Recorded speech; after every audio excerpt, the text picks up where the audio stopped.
We are back at it again for another week of College Corner. This will be the final pre-recorded one for you guys, and then next week expect us to go live Tuesday night, kind of right after the official college football rankings get dropped. It'll give us really some fun stuff to kind of talk about and react to, like kind of semi live as this stuff is coming out and whatnot. But Matt, how you doing this week? I'm doing great, Ben. I am excited to talk ball. We're officially right there. Like once you get the rankings coming out each Tuesday, like that's when you know you're in like the final stretch where we're Yeah. gonna we're gonna learn so much about so many teams, and it's so like it is fun to have like all of the top 25 teams outside of like a handful of them, like uh, Mm-hmm. all have a chance and all have a case to make the playoff if their final month of November goes well. So I'm excited to get into it. Oh, absolutely. It's great. And second off, too, it's great to like see you guys. Well, I guess it's great for you guys to see me. I mean, this is like the first time that you guys are like able to like actually see me if you guys are like found us through College Corner. So hello, was able to get that camera up and going. But I mean, we'll jump right into it. It looked like LSU was gonna like pull off the upset. They it was a close game coming out of half for that game. LSU was up, I think, like 18-14 coming out of half, and then Texas A&M just absolutely wiped the floor with them in that second half of the game. They ended up winning 49-25. It was a really, really rough half for both the offense and And that LSU defense. touchdown was when the game was completely out of reach. What was it? A&M scored 5 straight touchdowns. Yeah, it was ridiculous. But then kind of the corresponding move, the move that we kind of all expected to kind of happen at this point, Ryan Kelly was fired. There was kind of a lot of like stuff leading up to it, and to a point where it's like supporting staff and position coaches got sent home. And then Brian Kelly got let go, but then more reports came out that like there was a heated argument between the AD and Brian Kelly. But that kind of just opens up like a bigger discussion. I mean, we've talked about it so much now because this is now like the third straight week that we're coming on here and saying like, wow, like this big Power Five job has opened up. But it has. There's 8 Power 4 openings 9 weeks into the college football season. That's LSU, Penn State, Florida, Virginia Tech, Arkansas, UCLA, Oklahoma State, and Stanford. And then that's not including kind of the guys that are most likely to get hired away. Lane, we'll get into that here in a second. So Old Miss might open up. Matt Rules, Nebraska might open up. And then you kind of get into the smaller schools, but both SEC schools, like Drinkowitz might get hired from Mizzou. Clark Lee might get hired from Vandy. There's a lot of speculation, especially with those guys, that they might actually just want to stay at their programs. But it would be hard to consider if like one of these like top SEC schools um, throw all this money at them. I'd be shocked if they don't leave, especially this year with all these amazing openings. But again, the name that gets flown around is Lane Kiffin. But we're kind of at a point with the 12-team playoff. I don't know if he's gonna leave because you're at a point that like we saw it last year with OSU, you just have to get in. And if you get in, you never know what's going to happen. And I would be hard pressed to like say that Old Miss isn't going to be at least in playoff contention pretty much year in and year out. I mean, right now they're 7, they're firmly in the middle of the pack. Firmly in the ranking. I mean, we'll see next Tuesday. But it just I don't know if Lane's gonna even leave, and he's kind of the the hot name for like these openings like LSU and Florida, Penn, not so much Penn State, but also Penn State. But your thoughts on Lane, your thoughts on Brian Kelly getting fired, and your thoughts on kind of college football and coaching landscape as a totality. Yes, I mean specifically for Lane, he has.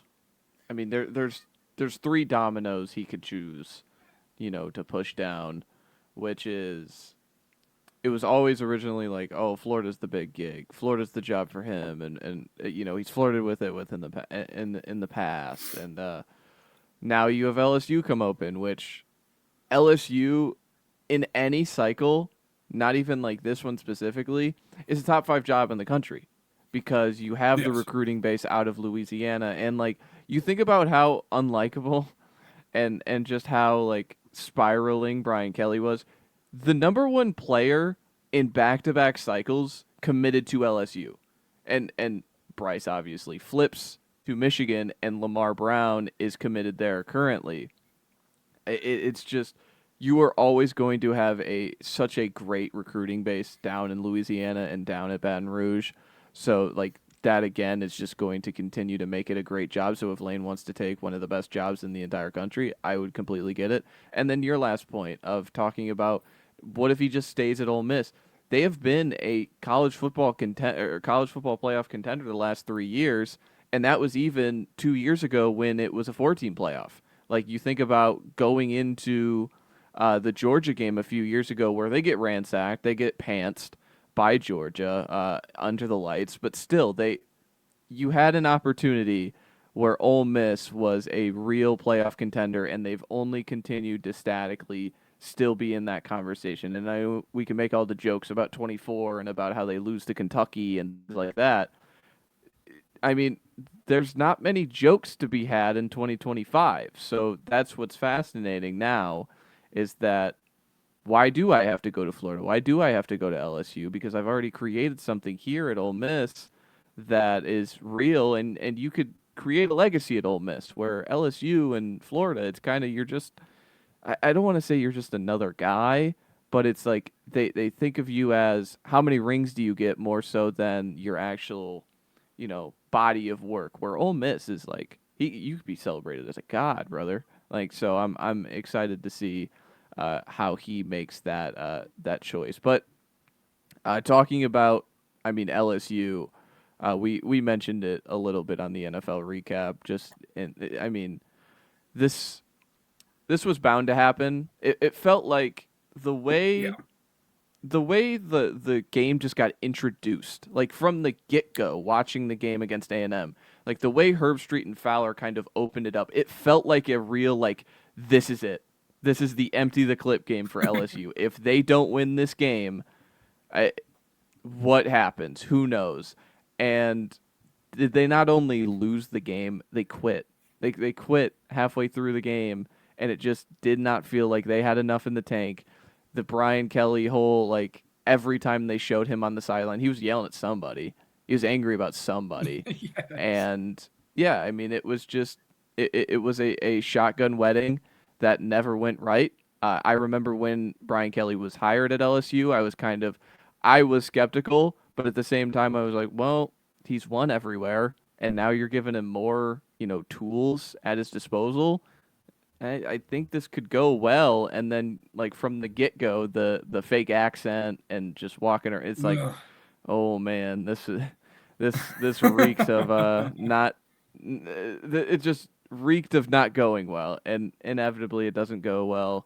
And Scott Woodward, like he is, this is what he does, and so that's why I'm really entertained with the LSU hire. He was the A&M athletic director when they hired Jimbo. So, Yep. and now he's been through a Brian Kelly hire at LSU. If he makes a third hire, don't be surprised if it's like a James Franklin.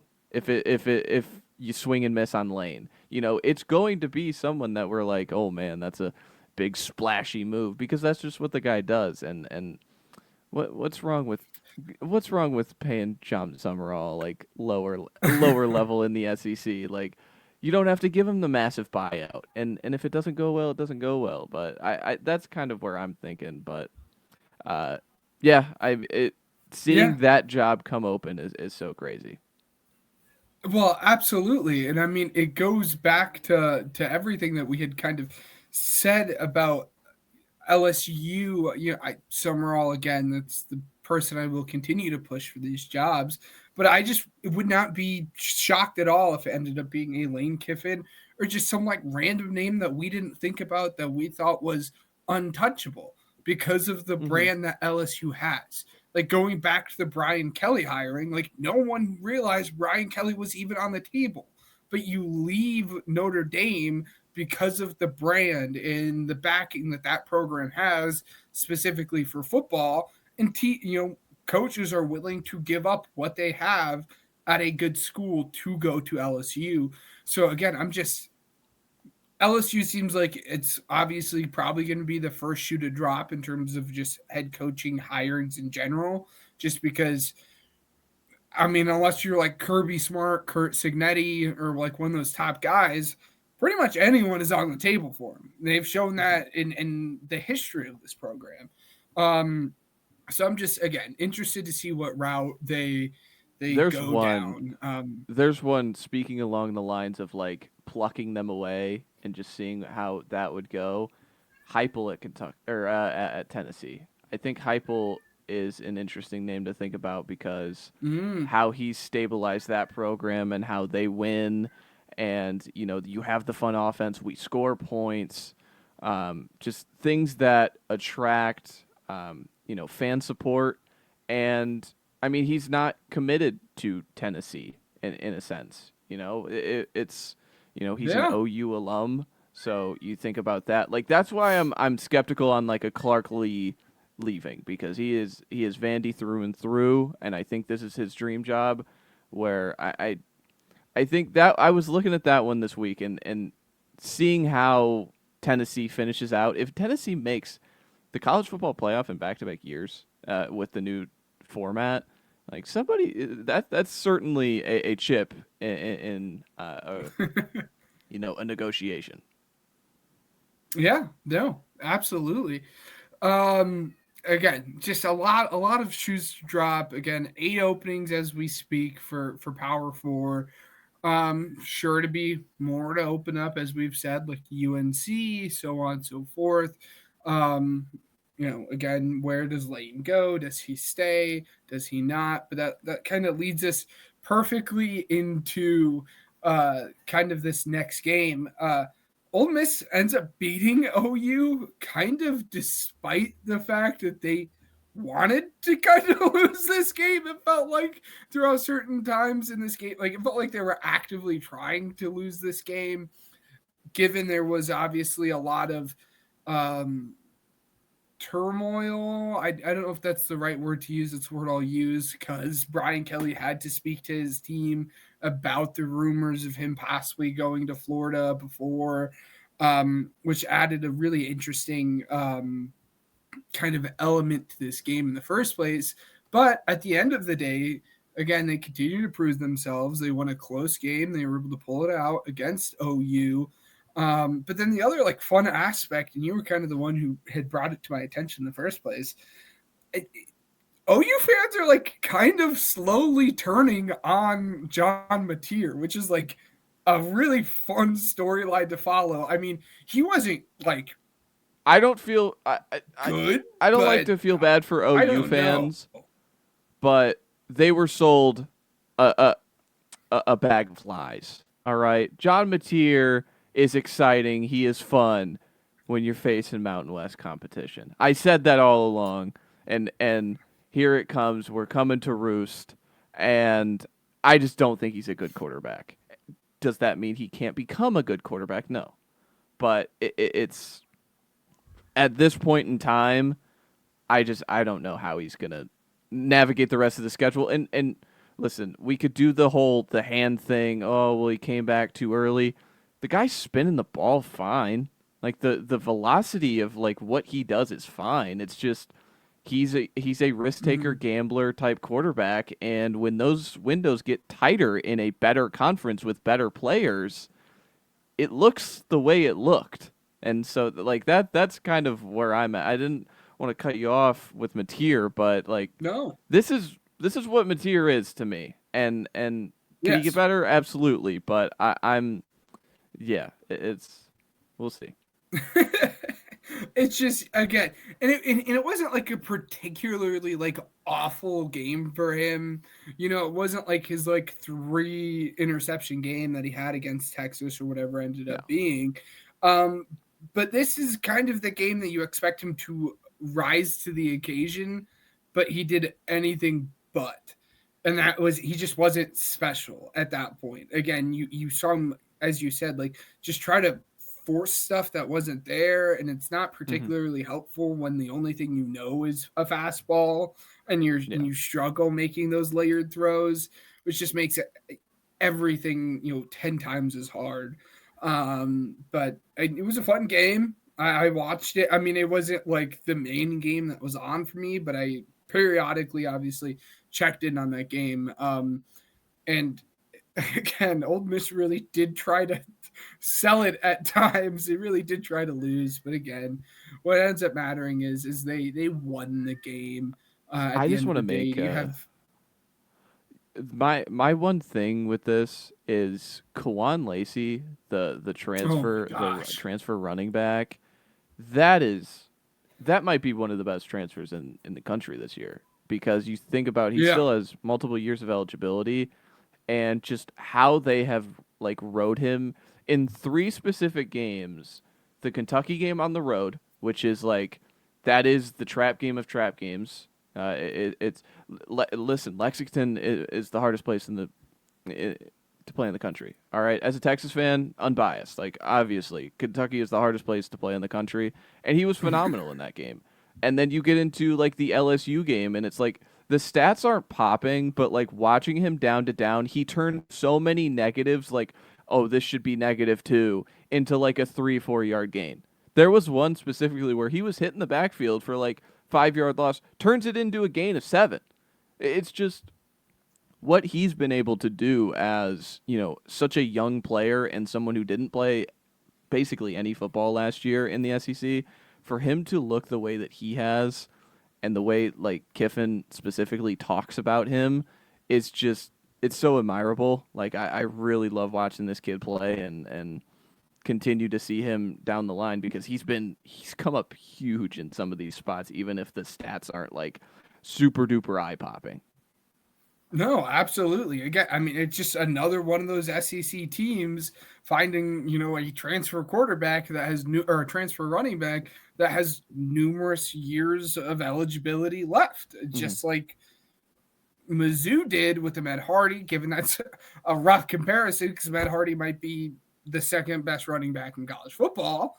But I don't want to take away from everything that Lacey is because Lacey is still a very, very good back Hmm. that can do some really, really good things for you here. Um, but I'm so glad that you were able to make that connection because Vandy beats Mizzou 17-10 in a game that Bo Pabula gets hurt early on in the third quarter there. He tears his, I think it's like multiple ligaments in his ankle. So he's going to be out for the rest of the season, which um, again, this is just going to kind of be marked down as one of those lost seasons now for Mizzou. It kind of felt like it was trending that way with them just being like a middle of the pack. But at least you could say, well, we have a Matt Hardy. We can look towards the future. We have a guy that can hopefully take another step forward in Bo Pabula when he steps foot on the football field next year. But man, that was a fun game. It's just it's hard to not root for Vandy at every turn. Vandy continues to rise up in the polls. They're now 9. They're going to be faced. They will be facing a very tough matchup this week, and we'll get into that. But your thoughts on this game? I mean, it was Battle. ugly. It was gross. It was battle of the trenches, and the difference in the game is Vandy had an 80-yard touchdown and Mizzou didn't. Like that's the difference because Vandy did not move the ball well until No. they literally needed to move the ball, at the end of this game. What was it? That 80-yard touchdown happened when the game was still 3-3. You think about that. Mizzou had opportunities. Certainly, like their second half drive log goes as followed. They turn over it on downs after an interception. So this was goal to go situation. They don't get in the end zone. Right after they're in field goal range inside what was it? Inside the red zone, they miss a field goal. So they could have gone up 6-3. They could have been out 13-3 if they convert on that. Vandy answers with that 80-yard touchdown. They then score a 12 play touchdown drive, and then later in the game when it's tied, they fumble. Vandy converts a touchdown off of it, and what was it? Their final drive is 13 plays, and I believe they rule that he actually caught the ball at Yeah. the goal line, the Mizzou Hail Mary. I don't know, but they didn't Yeah. score. Game ended. They lost like that, and it was just like Mizzou. You're just so they felt so close, but somehow, some way, the the pedigree of Vanderbilt won this game. Like that's what happened. Is they've been in so many of these spots that it's just finding ways and finding new ways to win. Like a game where they have 265 total yards of offense and 80 of that is on one play in the second half. It's crazy to think about, and you won the football game and they did. But yeah, I mean it was a rock fight in a way that we knew it would be, but somehow delivered even more. Yeah. I mean, Mizzou was literally a yard away from winning that game. It was one of like the hold your breath moments that you see Yeah. throughout college football. It was just a wild ending. And again, obviously, we wish our best to Bo, and hopefully he can bounce back um, next season and whatnot. Um, but we will go on to BYU versus Iowa State. BYU ends up winning this game 41-27, so end up winning by 14 points. And Rocco Beck, WTF, dude? What was that? I had you winning this game because I picked you as the better quarterback who has been stable throughout the season. And because I said that, you had to prove me wrong. Rocco Beck struggled in this game. He had, I think it was like just over 300 yards, a touchdown, but 3 interceptions. Like you're not gonna win when you throw that many interceptions in a game. Um, but on like the flip side of that, like the whole thing with BYU that like I was like kind of worried about, and I'm wrong. Like I don't really care if you don't have a star player at this point. And again, that was my worry. Like it's going to be Yeah. tough to win these games when you don't have a star player. Um, and they still really don't have like that star big name player. But again, it doesn't matter when you're just as well oiled of a machine that like BYU is. They capitalize on the mistakes that quarterbacks and offenses give them, and they're able to just move down the field, and they're able to just again be disciplined, be just like a technician of a football team, and it works for them. Again, it does not matter if you don't have a star player, but congratulations. I mean, BYU might actually, I undersold them. I had said, like, I don't know. There's not much that they can do here. But, there you go, BYU. Wasn't familiar with your game. Parker Kingston wasn't familiar with your game. He set this game on fire, like 130 yards, 2 touchdowns. And it was just a fun game to watch in, totality as someone who didn't watch a lot of BYU football before this point. But did you get a chance to watch this game at all? Yeah, I did. I mean, some of these 2:30 games are going on during the Texas game, so I'm kind of getting peaks over more so than like actually, focused on. But yeah, BYU being able to outscore Iowa State 24-3 in the second half is how you win this game. And you just think about Iowa State in the second half. You were talking about it, like they went on longer drives, sustaining drives, but then they would end with nothing, especially at the end there in the fourth quarter. And just I mean BYU being able to do it in a different way. Like because we talk about how they're one of the top 3 teams rushing in the Big 12. Well, LJ Martin goes out, like their starting running back, who they give 20 totes a game and he averages almost 100 yards a game. Uh, he goes out in this one, so what do they have to do? Well, yeah, in Ames, Iowa, when it's colder outside, we're gonna lean on our true freshman quarterback to make all the big throws, and he did. Like Yeah. I can't get enough of Bear Bachmeyer after I remember Hank Bachmeyer like the Bears already peaked so much higher. Like this is insane. But you talked about Parker Kingston, Chase Roberts is another one. There was just so many downfield crossing routes that were open, and you think about Iowa State's defensive back room and how they've had so many injuries. Just being able to, if you're BYU, being able to tap into that and not be one dimensional and make that switch of like, all right, this is their weakness. We're going to go after it. We have the talent to. And there ain't no football team, man. What else is there to say? They just keep winning. Yeah, it's gonna be fun to see them and Texas Tech kind of duel it out at the end of the season for who wins that conference. Hey, Um, but hey, there's hey, a game this week that there's like 4 teams in the running, and they all 4 play each other in the final stretch here. So it's kind of entertaining. yes, yes.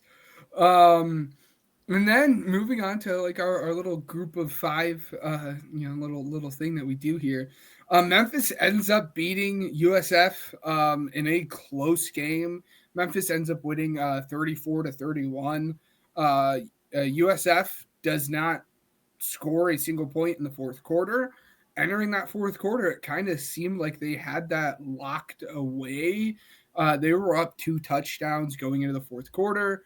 Um, but hey, Memphis gets it done. Brendan Lewis was able to play in this game. He outduels Byron Brown on through the air. It wasn't really a super spectacular passing game in its own right for Brown, but man, is that guy able to tote the freaking rock from the quarterback position? He has 21 rushes, 120, I think it was like 121 yards, and 2 touchdowns, and he was kind of made the most impact in this game on the ground.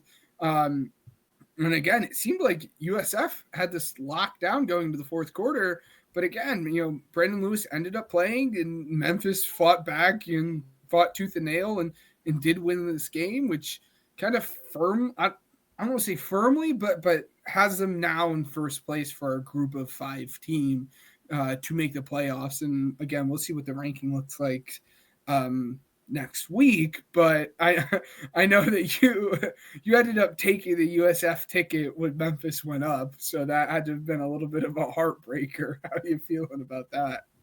Yeah, I mean, you see value, you take it. When a team who is a 6.5 point favorite just all of a sudden becomes a 6.5 point underdog within 2 minutes of the game, I just kind of took it. Like it's just one of those things, and I felt good about it, for the, pretty much the entire stretch of it. And then the fourth quarter happens, and it's the thing with some of these teams, like the they don't know how to sit on the ball. They don't know how to, other than tempo, move the football because it's a kind of like, oh, we have weaker players kind of mitigation.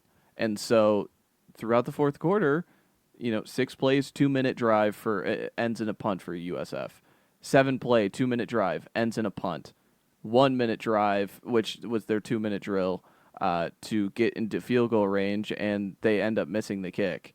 And so, like, what was it? It was one of the one of the Grammaticas is there. So, and I think they took. Let me see here. I want to see what the play call. I don't remember what it was. It was a holding. Okay, I didn't know if it was a PI or what. But they're in field goal range about 10 yards closer, and they take a 10-yard penalty and then have to kick. So like little things like that, it just you remember, that holding, that decision to like, oh, let's go for the end zone, let's go for the jugular here. It costs you 10 yards, which inevitably costs you the field goal in a sense and costs you the overtime. So it's things like that are just crazy. And then you're talking about Memphis now becomes the only ranked top 25 team. They're at exactly 25 this week. But you think about all four teams, Memphis, South Florida, Navy, and North Texas are all ranked in the receiving votes, and they're all like in the top 30 right now. So the American is the conference, unless like ironically they're playing right now as we speak. Unless James Madison steamrolls the Sun Belt and these guys kind of cannibalize each other in a sense, like say whatever. However, it works, and they get a two-loss Yeah. American team winning the conference, and James Madison is a one-loss Sun Belt team. So like they probably give it to JMU, but the American right now is by far the much better conference and the much better competition and the much better games. Man, this is just a tremendous game. This one was. Absolutely. And then just one more game. I almost forgot about it. And then I'll let you kind of talk about the games that I might have missed and whatnot. Um, Alabama ends up beating South Carolina in a game that was um, definitely closer than what it should have been. There was moments there in the fourth quarter where it felt like South Carolina had a chance to win. Also, just as kind of, I hate saying like Alabama supporter because I'm not an Alabama fan. Um, Again, when there was like 10 minutes left in the fourth, South Carolina was up 22-14, and you're like, okay, South Carolina might win this game. But also, you kind of just have that pit in your stomach where you're like, South Carolina really going to be able to pull this one out, or is Bama going to kind of snap into it? Bama ended up snapping into it again, winning this game 29-22 in a game, again, that was probably closer than what many expected it to be. Lenore Sellers was okay as a passer, one touchdown, one interception. But again, the calling card for him continues to be what he can get done on the ground. 67 rushing yards, 18 carries, a touchdown. But your thoughts on this game if you had a chance to watch it? This was one I read correctly that I this is the one where I had the ticket on South Carolina money line because it had all the feelings of the Vandy game last year where Mm. emotional roller coaster all the way up for DeBoer, and this is the game he loses. Like these are the unranked showdowns in the SEC. He just cannot win on the road. And what was it? That first drive for South Carolina, it was a deep, long drive, and they have to take a field goal inside the red zone because I'm pretty sure they have like a false start inside Yeah. the goal to go. Um, but I mean, just you think about their drives in this game, they suffocated the clock in a great way. There was a just a very meaningful game plan by South Carolina. The only problem was they took 4 field goal attempts. They missed one of them.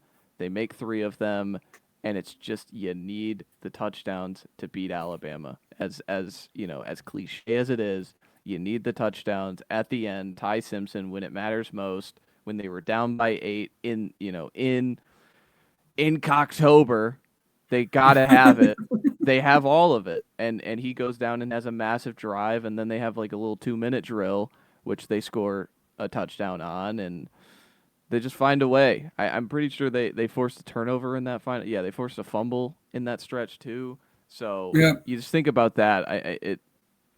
You just find a way. This was the hardest game for DeBoer so far. Ironically enough, in a schedule of Georgia and at Mizzou, this was by far the toughest one because it just feels like the mental hurdle he could not get over. Absolutely. All right. Any games that I missed that you think are worthwhile recapping here? Yeah, I don't know if you're a part of big media, Ben, but why are you trying to stop the Arch Manning? Why are you trying to hold down Arch Manning? He was phenomenal. He was amazing. And they have a 17-point comeback against Mississippi State. It's hard to win in the SEC, everybody. It's hard to win, okay? And Texas found a way to win in Starkville. And what was it? Matthew Caldwell came in. He threw a dime piece for a touchdown to take the lead. But just overall, Arch, this was the cleanest game Arch played start to finish. It still had its moments. Obviously, it still had its moments. Like, there's so many times where I just bail from the pocket guy. Like, just please bail from the pocket, and he tries to make it happen. But overall, from start to finish, what he was able to do in this game, as a fan, it was the most encouraged I've felt all season with him. And that is the plus. From week one, from August to now, he looks better. He looks better, and I think big media is trying to sweep that under the rug because they're just, he's bad, he's overhyped, he's overrated, he sucks, he's getting better, and I'm enjoying watching the Arch Manning experience. Well, it should be easier for him to get better considering where he was entering the season. You heard it here first. I'm on the inside of big media. I'm the one leading the trot against Arch Manning here, I guess. It happens. Hey, it happens. But a lot of good football for us to look ahead to this week. If you want to take it away here for the people, Matt. Yeah, I think that's, I mean, that has to be the perfect segue into probably, I think Texas Vandy is the biggest game of the week bias, obviously, because I Vanderbilt is the team this year that I feel I'm so attracted to. It's just the hot girl across the bar. I can't stop looking. Diego Pavia in the nastiest and nicest of ways, in the most complimentary of ways. He is an MFer in every sense of it. Yes. Like I love everything about Diego Pavia. Give me more college football for him. Let him play for 10 years. I don't care because he is tremendous. He is awesome, and he now goes into where the dream dies. Where the dream dies of Vanderbilt. The Texas Longhorns finally back at DKR. I mentioned this last week. Can we no more Formula One in Austin next year? All right. The entire month of October, Texas did not play a home game. How is that? How is that allowed? But it happened, and now they are finally going to be back for homecoming in a game against the top 10 team in the country. And I said it when they beat Kentucky, and then the same way after they beat Mississippi. Just keep winning football games, and you're gonna put yourself in a spot where a lost season against Florida is all of a sudden like everything for the taking. And this is one of those moments in one of those games. Again, this is the bring your hard hat against Vanderbilt. They're so dominant against the rushing game, and how they're able to create explosives in the run game, where not many teams in this conference specifically lean on that. They thrive on it. So I'm really excited to see how this Vandy offense goes against the Texas defense. Yeah, well, and the thing I'm kind of most excited about is, or most eager, I don't know if excitement is the proper word to use here, is how Arch Manning kind of deals with the pressure of this game. We've seen him in the past kind of fold in these moments. Again, I think it's easy to forget with all the hype going into the year that he had, but I mean, this is his first year starting. I mean, again, we forget that. It's his first year starting in the SEC. Of course, he's going to struggle in these big moments. Again, it's easy to forget because, well, the hype he had going into it. But I am interested to see if, as you said, if that Mississippi State game was kind of a turning point for him and seeing if he can kind of deal with the pressure that this moment handles. That all being said, my brain is telling me to go Texas here, but my heart is telling me to go Vandy because Diego Pavia, and I am tired of getting hurt by this Texas offense because I'm like, nope, this is good. This is it. Texas is going to put it together every single time. And every single time I've been hurt by Texas. For that reason, I'm going to take Vandy in this game just because I'm tired of being wrong. But of course, now that I say that, I'm going to be wrong and Texas wins this game. But again, I'm just excited to see how Texas as a whole and Arch kind of handles the pressure of this very big time game that they're going to be playing this weekend. Yep. I'm eager to see if he plays with the concussion stuff because Yes. it's all about the symptoms and how legitimate how legitimate behind the scenes. Hey Arch, how many fingers am I holding up? Okay, you can play. I don't making jokes about that, but you never know. You're right. Yeah. If he doesn't end up playing, they're going to turn to Matthew Caldwell, who in spots this year has made the plays when needed. He makes the throw. He has a throw against Florida, I remember, where it was like 2nd and 20. He comes in and throws a 25-yard strike down the field, just cold off the bench. And then they threw Arch back in to get sacked 3 more times. And then against Mississippi State, he has the touchdown throw to put them in the lead, and the defense slams the door. So, again, this is a kid who he's played college football, I think, at Gardner-Webb and then Troy last year. So he's played a ton of college football. He's not afraid of the spot, not afraid of the moment. And one last thing, I know we kind of closed the door on week 9, but Mississippi State fans, you gotta win. You have to win the game before you start like horns down in every other like win an SEC game, and then you can like come find me with like the ha ha ha horns down. I know, like I'm not even being like emotional Texas fan of like, oh, the horns down. Like, are you serious? But like, you can't be Mississippi State doing it. Like, I get it. No. I get it when it is OU in the Cotton Bowl. I understand when it's A&M at home at Kyle Field. I understand that. But Mississippi State, you got to win the game. Like, learn how to win, and then you can flash me with all that stuff. I'll be honest. Oh, that's great. Oh, typical soft Texas fan. Here we go. I'm the worst. I'm the worst. All right, Ben. What game do you want to go to next? Do you want to go to the Big 12, stay in the SEC, ACC, Big 10? Kind of threw one game from each conference this weekend. I presume that it is probably the same game we're looking at here. I have 2 Big 12 games to talk about, but let's kick it on over to the Big 12. All right. So this is what I kind of teased in the Big 12. Cincinnati travels to Utah this weekend at Rice-Eccles Field. Super late kickoff, by the way, for a game day game. I didn't expect that one. It kicks off at 10 Eastern, and this is where game day is located this week. This is again one of the games in which these are 2 of the 4 teams who could truly make the Big 12 championship game. And you think about Cincinnati. Cincinnati is 5-0 in the conference, and their only loss is a neutral field loss to Nebraska. And like, think about where we would feel about Cincinnati if they have a 0 in the loss column right now.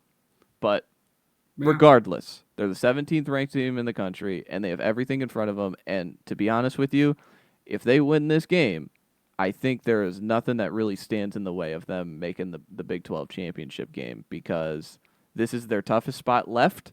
I know they have BYU, but they get BYU at home and a TCU on the road. But what we talked about him last week, I know you're not sold, but Brennan Sorsby, man, he's doing some things. I've seen some draft love, and maybe I'm a little I'm a little hesitant on that front, because maybe it's just scouting the uniform and seeing what Ritter was. Like, I think Ritter was a more complete prospect. But still, Sorsby as a college football quarterback is a very fun player, and he's not turning the ball over. He's not putting it in harm's way. He's pretty accurate down the field. He's just been a perfect Big 12 quarterback this year, and he's been pretty much the best of all of them. And so when you're the best of the Big 12 quarterbacks, you can kind of put your team in a leg up situation against these other teams, just because everybody is so similar in the conference. And then for Utah, I don't know the status on Dampier. He didn't play last week. Didn't matter. They killed Colorado. You see any of that? They were. I want to find. They had a stat that Colorado, they were down 43-0 at halftime. Colorado was, and I can't find it. Never mind. But just it was a drubbing with their backup quarterback, and now you get an opportunity with Dampier at home against a top 25 team in the country. Everything's still in front of you. What do you think about this one? Yeah, I am kind of getting sick with Utah at this point, with it being that same conversation that we have with them over and over and over again. With, oh, look at how good they are in the trenches, and look at how good Devin Dampier is with his legs. As far as that Colorado game goes, it was funny. There's like the huge uproar about Warren Sapp just kicking over the pylons. Like, people like hate the fact that he does that before games, which is just like hilarious. Like, that's the thing that college football Twitter decided to be like outraged by. But here we are. But again, like, despite what my preconceived notions are specifically on, the Cincy Bearcats and more specifically Sorsby, again, as you said, he's been a very efficient college quarterback, and again, fun to watch both years now at this point at Cincy. But again, specifically this year, I mean, he has a 20-1 touchdown interception ratio, which is very, very hard to compete with. He's just very smart with the ball. Again, almost surgical like, and I hate using that term, but that's really how he's been as a quarterback. And I agree. I think if they can kind of come out here and win this game, there's really nothing holding them back from being that top team in the Big 12. Again, there's still those Red Raiders that are looming around I still right now think is the best team in the Big 12. I think I said Big 10. My apologies. But again, there's nothing holding them back from being the best team in the Big 12, especially if they can kind of, again, compete with the trench play that Utah has to offer. And they're like slowly looking just like another BYU, a team that gets overshadowed because they lack like these like star caliber NFL draft caliber players. And really the only one that like comes to mind for Cincy for me is the Godfather and Corleone, their defensive tackle, who is a treat to watch, but that's besides the point. But again, I think this is just another one of those teams that gets lost in the shuffle of mid-season college football, but then we kind of look back on it come year's end and we're like, whoa, where did Cincy come from? This team is actually really good. And I think, again, this is a really big stepping stone for them if they can beat Utah this week. I mean, like, what was it? That week 1 matchup, it felt like when Satterfield lost that, and even like Sorsby was pretty bad in that game against a bad Nebraska defense. It was one of those like, oh man, Cincinnati, yeah, do they make a bowl? Like, that was kind of the feeling around the program, is like, is Satterfield get another year? If they do or don't make a bowl, who knows? And now they're sitting 7-1, 5-0 in the conference. I ended up finding the the picture. This was the halftime stats of the Utah and Colorado game. Keep in mind, Utah played with their backup quarterback, and the Caden Salter experience. So that was 416 yards difference. It's pretty insane. But I just wanted to make mention of that. I thought that was pretty silly. I'll take the reins. We'll go back to the SEC. Go to Oklahoma, Tennessee. Similar vibes to what LSU and Bama felt like a year ago, where it's like, this is loser leaves town match, where the winner kind of has a slim but like real chance to make the playoff. 14th for Tennessee. I'm going to continue to argue against it. I don't know what the difference between Texas at 20 and Tennessee at 14 is. I get they have a common opponent, and it's Kentucky, and Tennessee beat Kentucky by a lot. That does not warrant the 6-spot difference when you think about like what they have beaten and who they have played. So just saying, I know I'm going to be salty Texas fan sometimes, but overall, this is one of those games. Kneel in at night. I don't think we've gotten this opportunity yet because you think about they played Georgia in the afternoon. So again, this is a big time spot. This is where Oklahoma really needed that Ole Miss game, man, because you think about some of these games coming up, it's gonna get dark for Venables because I'm just saying if if it continues to go the way that it's going and Oklahoma brass don't like the way this finishes, they have at Tennessee, at Alabama, home Mizzou, home LSU, which the LSU game kind of switches, but I'm just saying, it's the worst I case mean, if scenario you is don't win this game, it seems like the only game that like you could feasibly be excited about is the Mizzou game. yeah. That scary stuff. Yeah, just we knew this was coming for them, but for them to lose to Ole Miss, I think really puts a damper on things. But Ben, what do you see from this one? I think that the Heupel offense against the Venable defense. Remember, this happened last year. This happened in Norman last year, and nobody could score points. And that I think that was the last time we saw Jackson Arnold until that Bama game last year. Like this, he played in Yeah. this one, was pretty pathetic, and then they put in Hawkins the rest of the way, even if Hawkins isn't a great option. Yeah. Well, and it's not going to be any easier this year, right? In terms of scoring points. This Oklahoma defense rough outing, but continues to be one of the better They're defenses, and I still might so have my awesome on foot in my defense. mouth. Yeah. I know. And they continue to be like one of the better defenses in all of college football. So it's not going to be any easier for Josh Heupel this year in terms of scoring points. But again, I think that factor continues to be the guy that we mentioned already at the top of the show. Can we see John Mateer kind of settle in? And can this be John Mateer's like, haha, got you SEC kind of game? Like, no, just kidding. I can actually play against high level of competition. Given it's Tennessee's defense, and there's a lot of questions, but I mean, I think this is a perfect game for that to happen because it is Tennessee's defense. You don't have to worry about, a James Pierce coming off the edge like Oklahoma did a year ago at this point.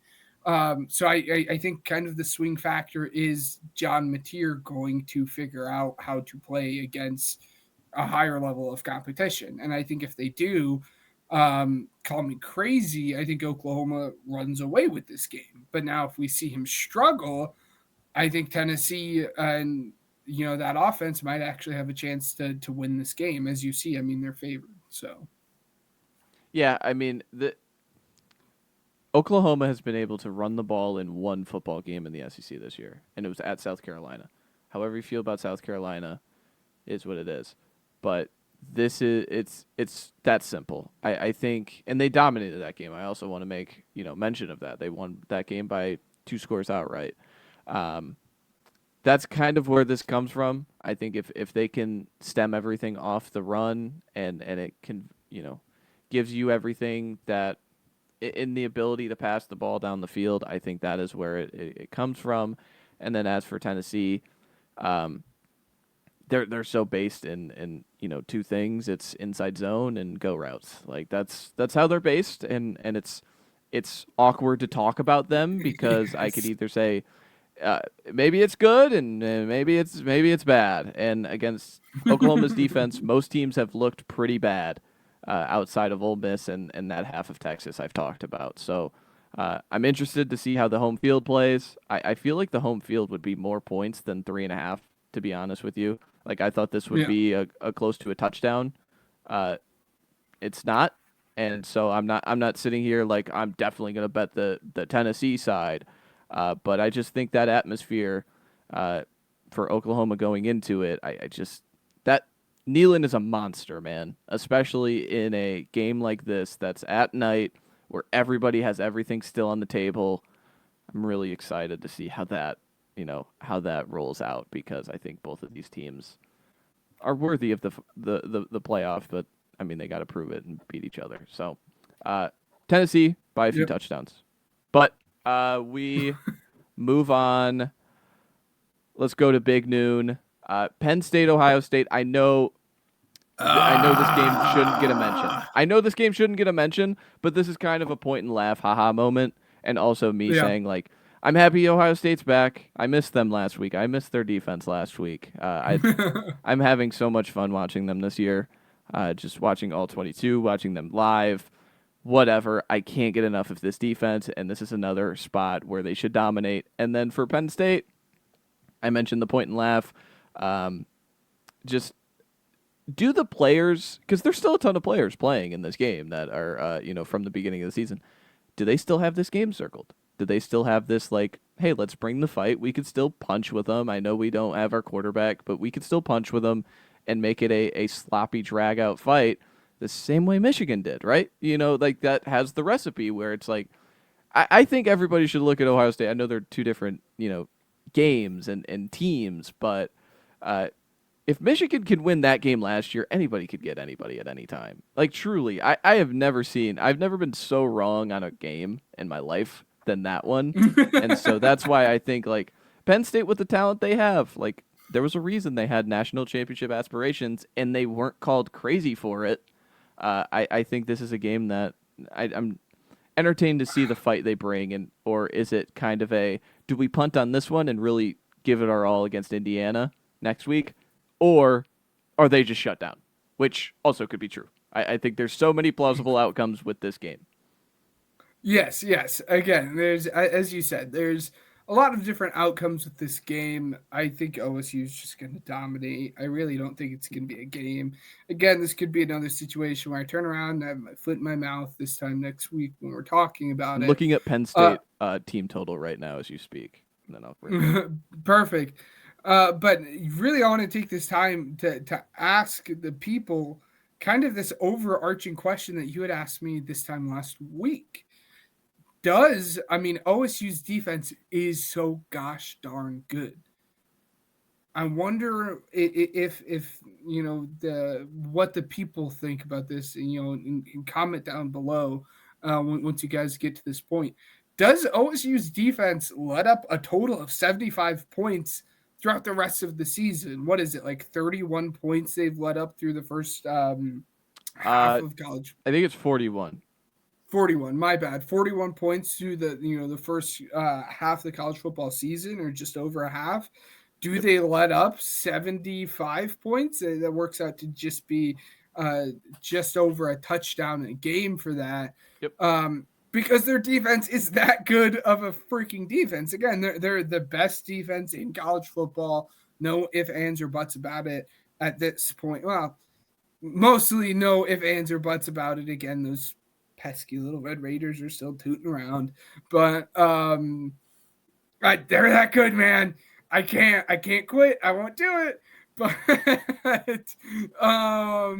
I think it's a fun question. I am on team yes. I don't think it gets above 100 because just the way the math works out, I think it gets to like a point where like they'll probably just be blowing teams out where they're putting like second, third stringers in, so they're letting up touchdowns that way. But again, I mean, that would be just something we have never seen before, not letting up more than 75 points in a season. Again, that is just how good this OSU team is this year. But again, interesting. We'll see. Again, that script is out there, as you said. See if you can kind of gash them on the ground. And Penn State has the running backs for that, if any team does in the country. Yeah, I think there's something wrong with Singleton this year. I just like watching him play. Like he hasn't been good, and I know he's good.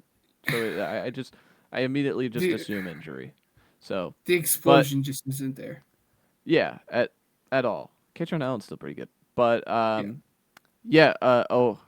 State's team total this week, 10.5.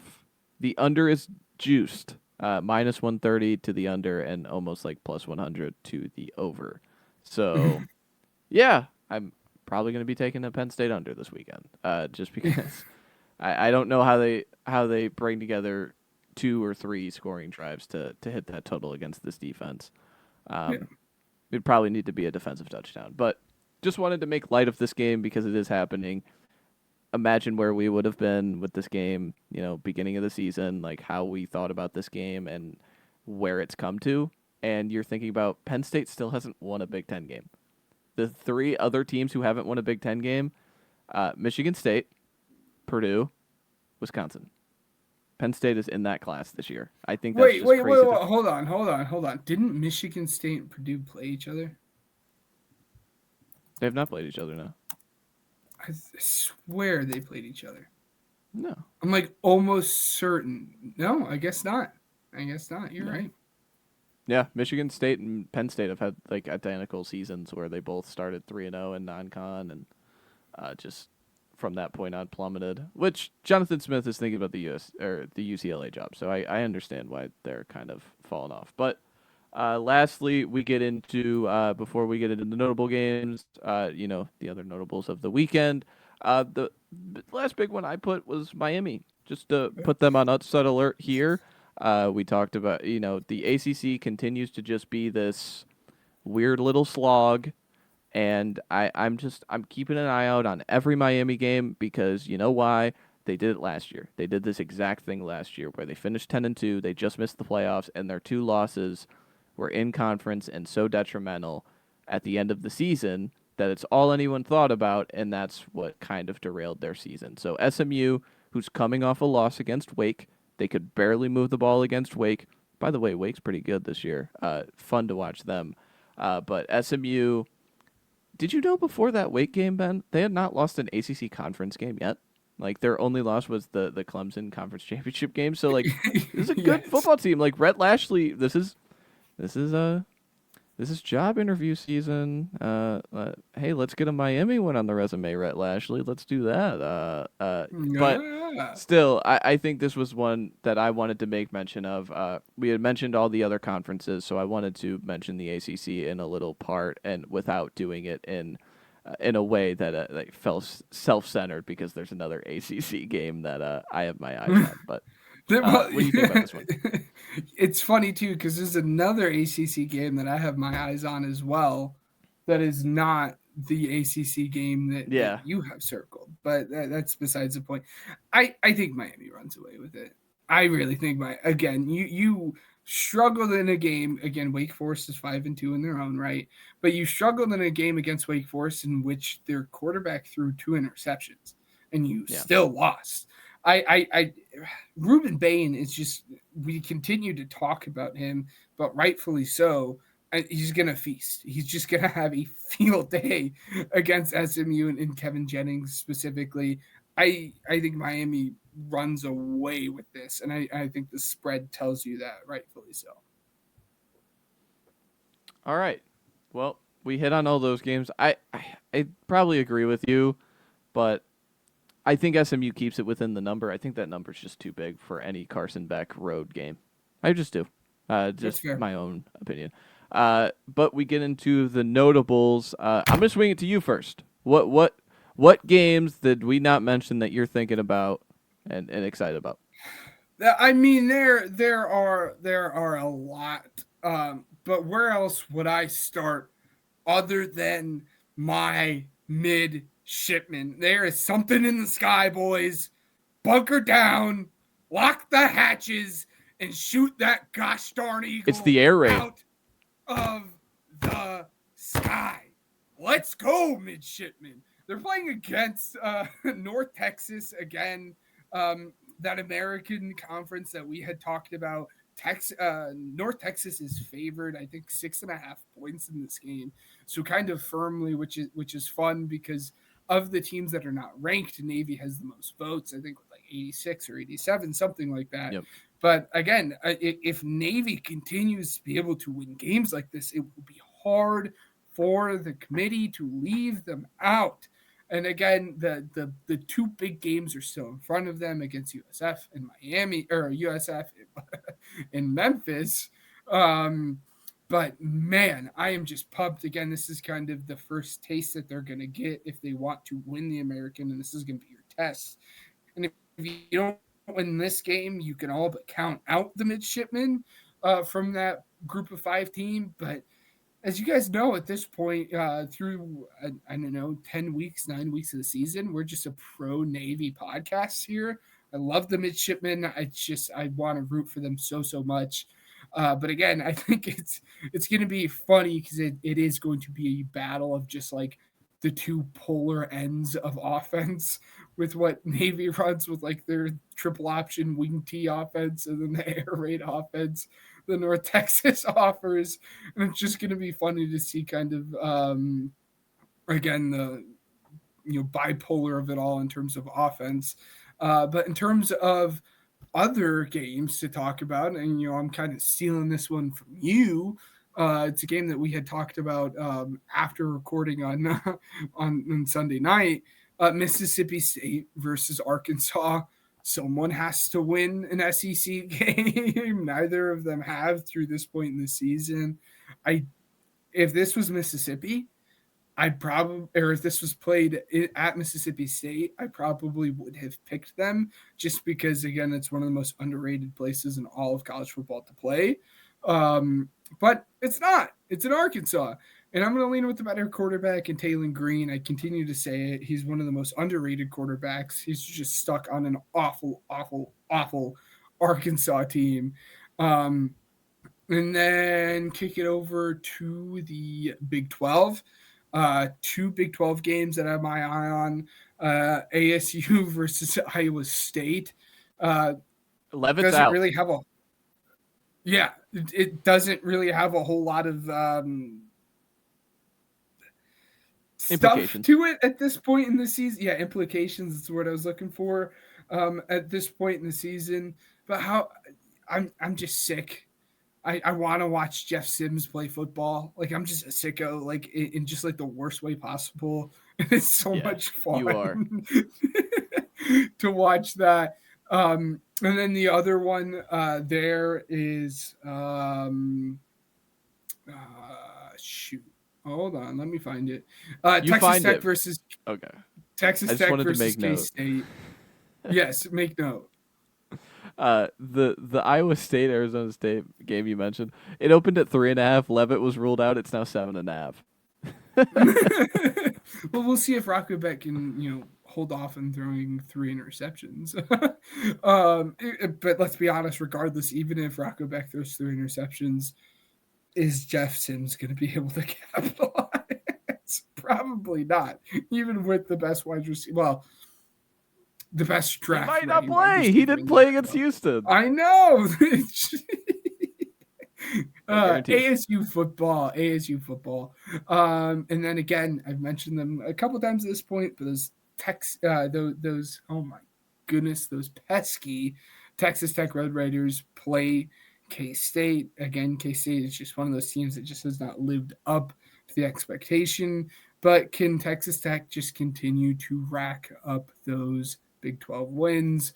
And then finally, the last game, the ACC game that I had my eye on, Duke versus Clemson. A little bit of a rivalry there just because the state stuff. But just a lot of fun. Again, we know what Clemson is at this point. But I just love watching Darian Mensah play football. And every single time I get to, I will absolutely turn that game on and see. And it's just a little fun ACC battle with a little bit of rivalry backing that game up. Absolutely. I think you hit on some of them that I was thinking about. But yeah, Friday night, Halloween, spooky season. Could Rice pull off the upset against Memphis? Maybe not, but spooky things could happen at Rice Stadium. UNC at Syracuse is going to happen, so just keep that in mind. Scrolling through UCF Baylor in the Big 12. Like I just like watching Sawyer Robertson, to be honest with you. I don't think Baylor is any good. And I was kind of low on them going into the season because I know they had some real Big 12 championship aspirations, but I just think he's a fun, good quarterback. I was hoping he went to Tennessee. I always thought that was a plausibility, but it ended up not happening. The world's largest cocktail party, is that what it's called? Georgia, Florida, in Jacksonville. The spread is 7.5. Both teams are coming off a bye, so again, like you think about Florida firing Napier, I understand, like, but still, like Vegas is keeping this game within almost a touchdown. So could weird things happen? Could weird things happen with Florida in this one? They hung around last year. I think they have the skill talent to make it happen with Lagway, Baugh, and Dallas Wilson. Pitt versus Stanford. Not so much Yes. this game, but think about Pitt. And I don't think anybody realizes what Pitt is doing this year. Pitt's going. I know I shouldn't speak of this as a given because you think about Florida State going to Stanford and losing, but if Pitt beats Stanford, they are going to be 7-2, 5-1 in the conference, going into a bye, and they come out of the bye. Do you know who their three last opponents are, Ben? Oh God. Three bubble teams: Notre Dame, at Georgia Tech, home Miami. Win one of those games, Mm. and Pitt is the biggest spoiler of the college football playoff. Win one of them. Hey, what if we win two of them? Like kind of, let's get ahead of ourselves. But Pitt's been playing some good football since they put in their freshman quarterback. So again, just keep an eye on them. They're also in that kind of receiving votes category. I wanted to mention with the Navy in North Texas, the good thing for North Texas is they've already played Army this year, so they've already played that option style. They were pretty good. They get into overtime. Army had to throw the ball down the field, got them into overtime, but North Texas closed the door. So again, they had success against the option. Usually, those teams in the American have especially last year with Army, did not go well. And then you mentioned the Mississippi State Arkansas game. I just want to see Mississippi State win one of these games. Like they're so close. Like you feel bad for them watching the game, and it's like the last time they've won an SEC game was October 7th, 2023. Oh. Just a conference game. Not even like that's insane to think about, but it's real for them. USC Nebraska on NBC is a pretty fun one. I don't think either team is really fighting for the playoffs at this point in the season, but there is an entertainment factor of Rayola versus Maeva to me. The Pac-12 lives on. This is the first of the Pac-12. By the way, if you didn't know that, Washington State and Oregon State play twice this season because they couldn't find an 11th or 12th game for either of them. So they're playing a home and home this year. This one is going to be in Oregon State. And then, last but not least, under the lights, Dave Doran, give me one. Give me this one. Let's beat Georgia Tech, 8th team in the country. They're 8-0. They're coming into Carter Finley. Let's win this football game. That's all I'm going to say. CJ Bailey, carry me to the finish line. Before you go to Miami next year, give me one. Give me this one. Oh, it's great. It's beautiful. Well, yeah, we really need it. We're pro NC State podcast here as well. If you guys have not been able to figure that out. But again, another great week of college football. I'll speak for both me and Matt here. We're very excited to go live with you guys for the first time in terms of College Corner next week. Again, kind of reacting as the rankings and such comes out. Again, it's going to be a lot of exciting stuff. Format will probably, in terms of what you guys are used to, just get like smushed down a little bit. Probably a little quicker of a recap, a little quicker of like hey, look at these games. Definitely a little bit quicker of the notable games, because now we'll finally have rankings to be talking about and whatnot. But again, just exciting stuff happening in the college football world. And then, as always, we go live every Wednesday night, 8:30 Central, 9:30 Eastern. And then we also put out a lovely little NFL recap for you guys, in terms of pro football stuff that comes out every Monday morning. But anything you got for our beautiful, lovely listeners before we let them go? No, you hit on it perfectly. I mean, we're right there. We're right in that closing stretch of the final month of the season, but there's still so much left. And I just want to leave this off. Ben, what's November? It's Maction. Maction is about to be back, God. everybody. get ready. And oh, by the way, we get to kick off Maction next week, 6:00, CBS Sports Network, UMass 0-8 against Akron. Come on, if you think I'm not watching to see if Massachusetts gets their first win, you're wrong. We're watching. Oh wait, I'm gonna be We're here. watching. Yes, we will. But it's gonna be great. Again, we'll go live at 8 Central, 9 Eastern. Sorry, a little bit hard for me to calculate. We're on 2 different time zones here on this beautiful podcast. Now, again, I look forward to spending my birthday with all y'all live talking about college football. No better way to do it than that.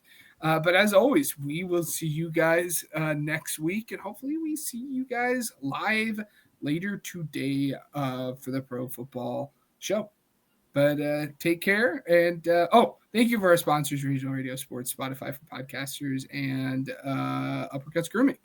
We will see you guys next week live.